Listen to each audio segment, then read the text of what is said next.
Well, hope that all of you who are watching this are keeping well, both you and your dear ones. And I wanted to offer you another reflection from the Gospel of Luke, which has been the focus of our teaching over the last couple of months.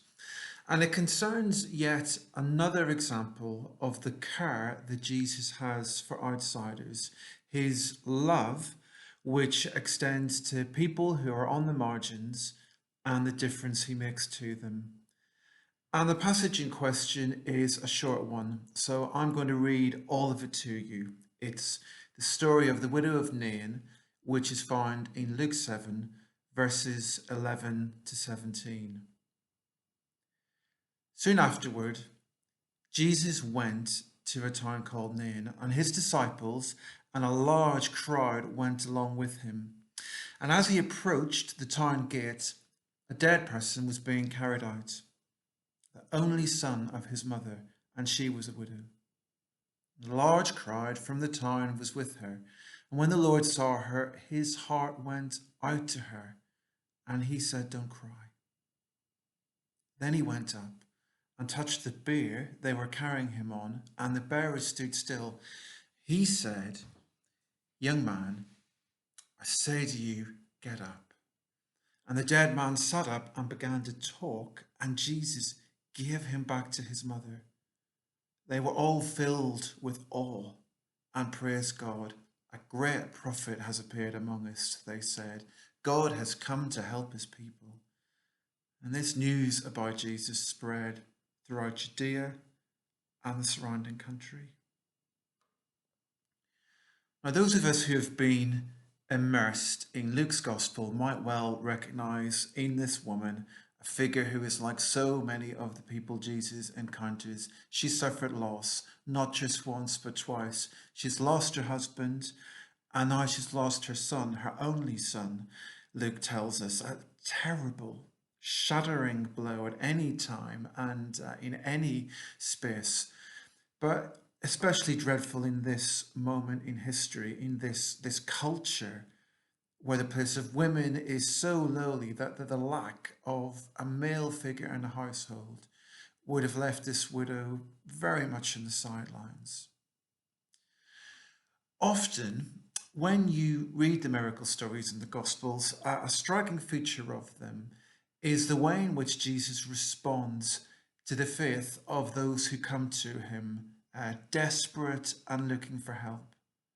So immediately before this story, for example, we read about the Roman centurion who sends a delegation of Jewish elders to Jesus, pleading on his behalf for the healing of his servant who is about to die.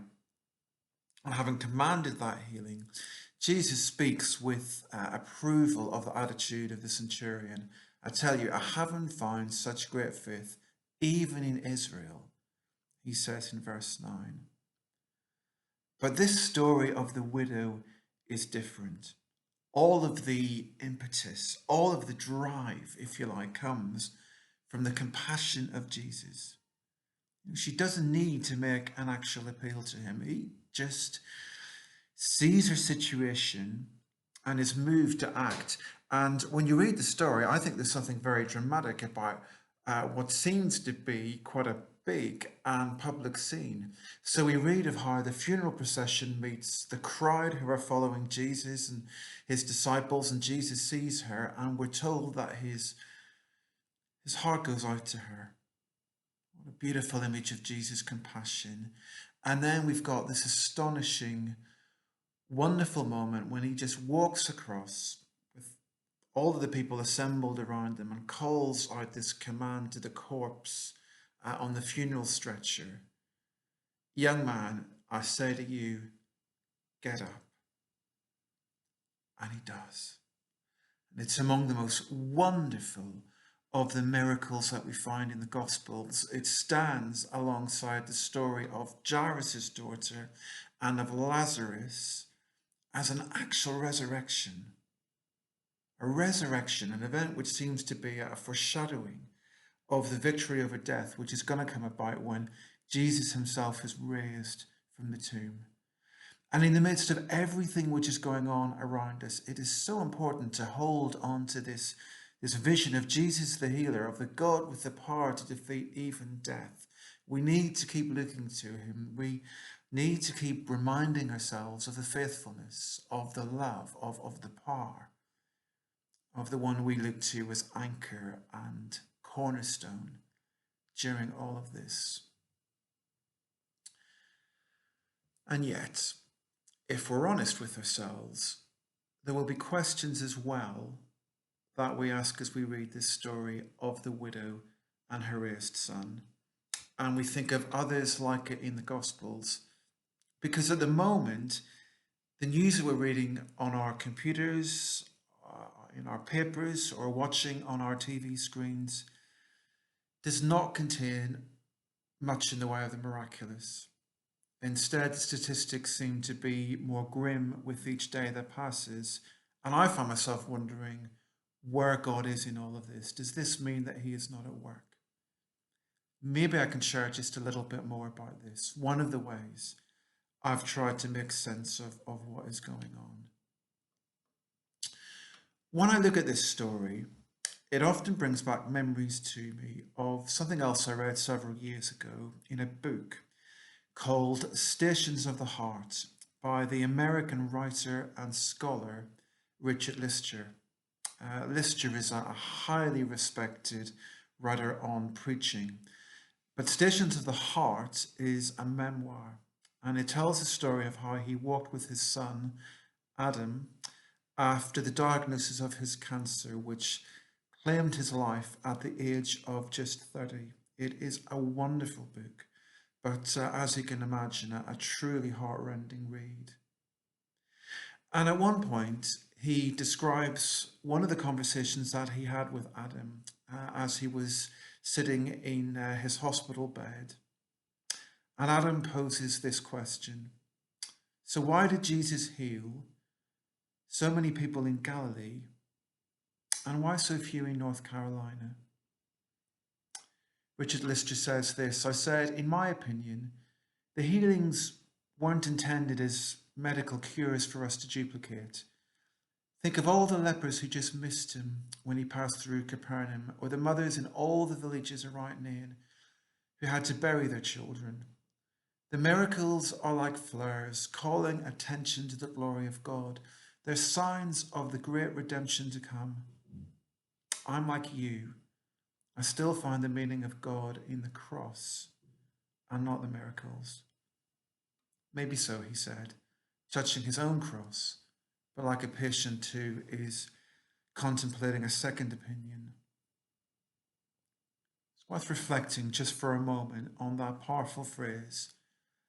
I still find the meaning of God in the cross and not the miracles.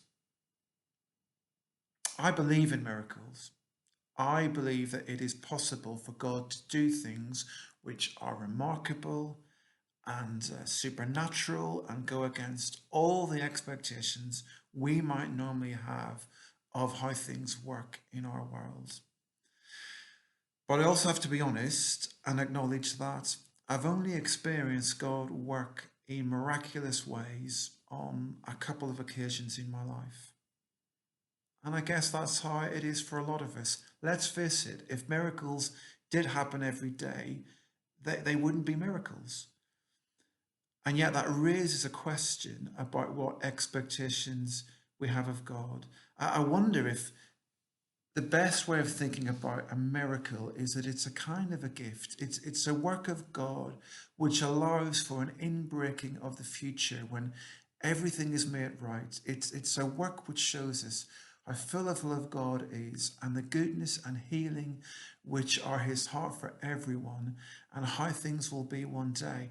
I wonder if that explains so many of the miracles, the sort of miraculous nature of what Jesus was doing in so many of the encounters we see of him in the Gospels. He was announcing the kingdom. He was showing how one day everything was going to be put right.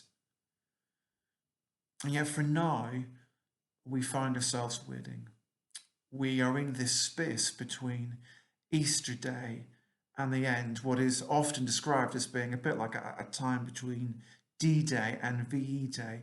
It's as if Satan has been decisively defeated. He has no way of coming back from this. And yet there is no final ceasefire. So we still long, we still wait, we still hope for that time in the future that the Apostle Paul describes in 1 Corinthians 15. Do you remember what he talks about? The time when God has put all enemies under his feet, and the last enemy to be defeated is death.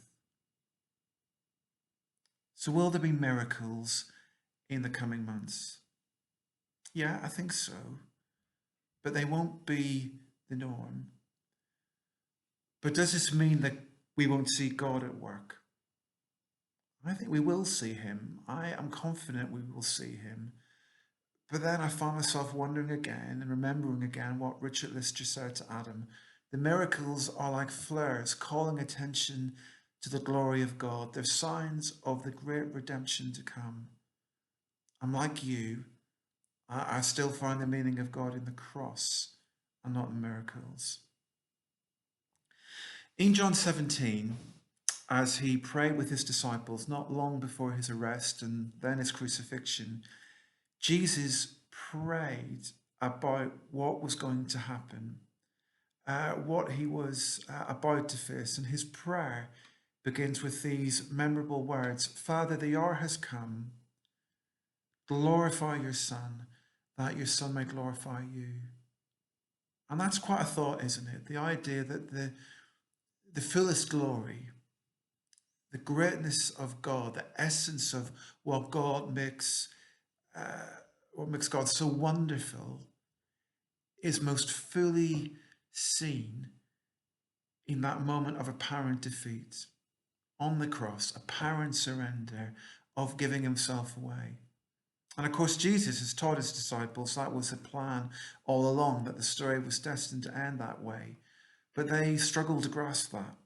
They struggle to see how that way of suffering could be the means of the rule of God coming in, could still be all of a piece with God working out his purposes. So maybe it's not a surprise then that we still struggle as well to see the whole picture. I was thinking about all of this last night, and I found myself thinking about a song by one of my favourite bands, Deacon Blue.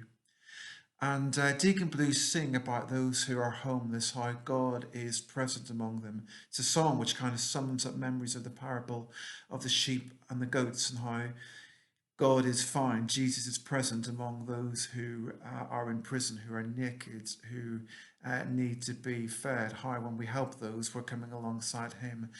And the chorus of the song includes this line: Jesus, do your hands still feel the rain? Jesus, are you still alongside those who are struggling? And I think he is. I think Jesus is in the midst of all of this. And I think he's still feeling the pain. I'm sure that he's with us. But still, I think we need to grapple with what that looks like.